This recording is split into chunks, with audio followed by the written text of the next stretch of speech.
Hello everyone, I'm CJ Rosenstein, and this is what's happening in your Courier Buzz. The COD women's volleyball team is having a great season. Courier Buzz reporter Farrah Moore serves up their story.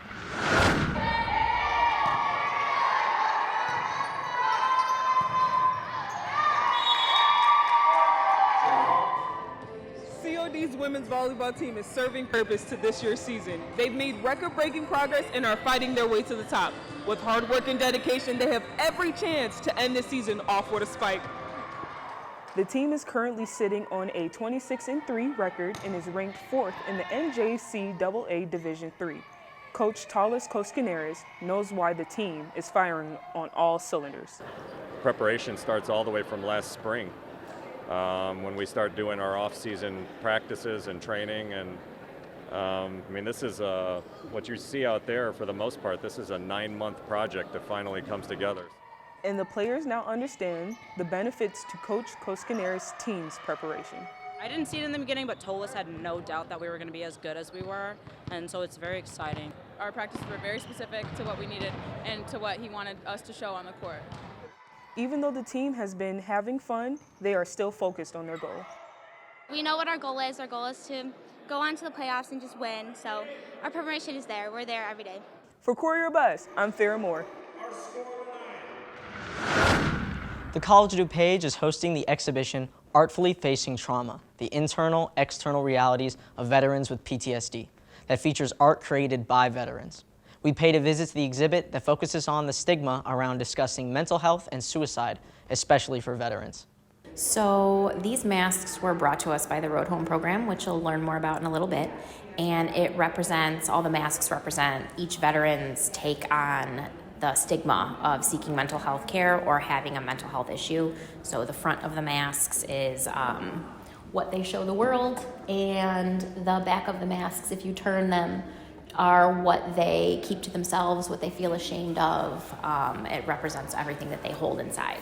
So the Road Home is a national program, and for the particular program that these veteran artists were in, they are from all over the United States and Gulf and post 9/11 service eras. So we opened on September 19th, and it will close on Veterans Day, 11/11/22.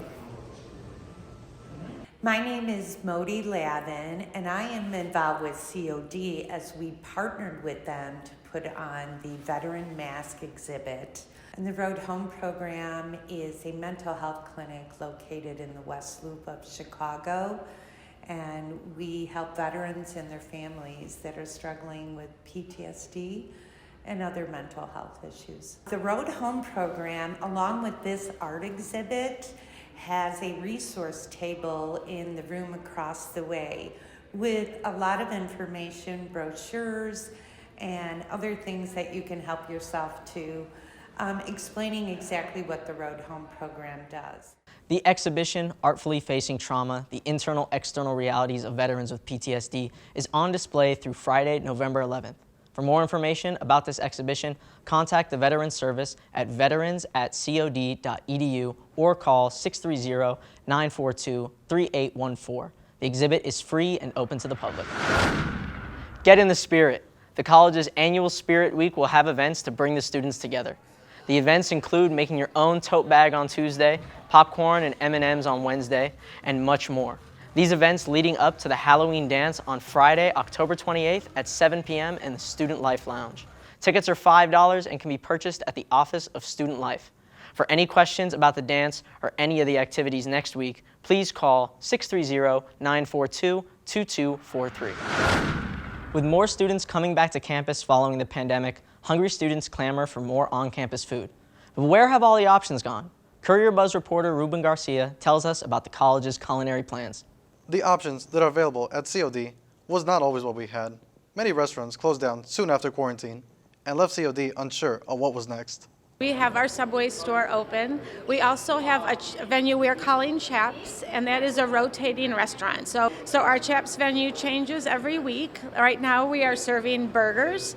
We've done things from chicken tenders tacos and some different things like that. So always trying to make something different. We did just also add this month for October, we have a soup station, a self-serve soup station with a vegetarian option as well as a meat option. Students returning to COD following the COVID-19 pandemic will notice a couple of restaurants missing, but the college has been working hard to fill that void. I wish Einstein's was open more because a lot of my classes are in the Mac building, and it would be great to be able to get a snack before class or after class. And food on campus, I think, like specifically in the lunchroom, I'm satisfied with that option.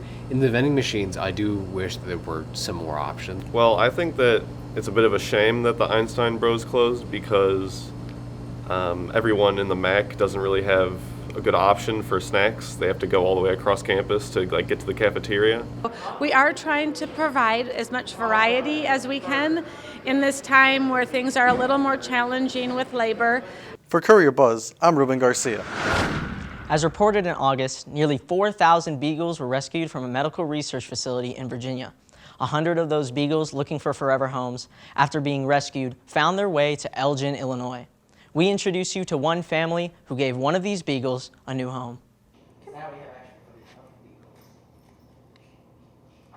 Humane Society United States reached out to us very early in the process and asked if we could help. And we went back as a leadership team and said, how many can we help? Can we take 20 or 30 of these beagles?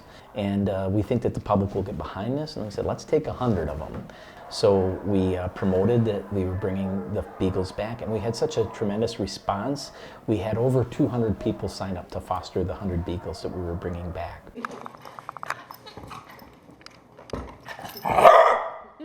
I had actually been wanting to foster animals for a really long time. It was more about convincing my dad, who was terrified that, he would fall in love with another animal. But we heard about the beagles. It was like, oh, we have a beagle. We have a personal connection. This might be an opportunity to try it. When we got her, I actually went with my younger brother to pick her up without my mom. And I remember sitting in the back of the car, and she's backed all the way into the kennel that she was in, and she was shaking and she was scared. And then I got home and I pulled her out of the crate and I set her down on, I have a nice big fluffy chair in my room. And I put her in that, and she immediately curled up in my arms and went to sleep. And I was like, oh no, uh-oh, I'm gonna end up loving her. Both of the dogs we fostered, when they arrived, they had never touched grass before. They were very scared and timid. Things like they didn't know how to negotiate stairs. Stairs were scary. The leash and the collar were brand new to them. Takes a little bit longer to train them. You have to have a lot more patience because it takes time and everything is scary. It's always nice to have a reminder there that you're doing something good. Even if you're struggling in life, there is someone there who might not be human but is happy to see you and maybe needs you in a way. It's a nice feeling to have something like that. And that's what's happening here in the District 502 community. For the latest in college news and events, be sure to check out this week's edition of the Courier newspaper, available now on newsstands. You can also follow us on Facebook and YouTube at Courier TV and our website, codcourier.org. For Courier Buzz, I'm CJ Rosenstein.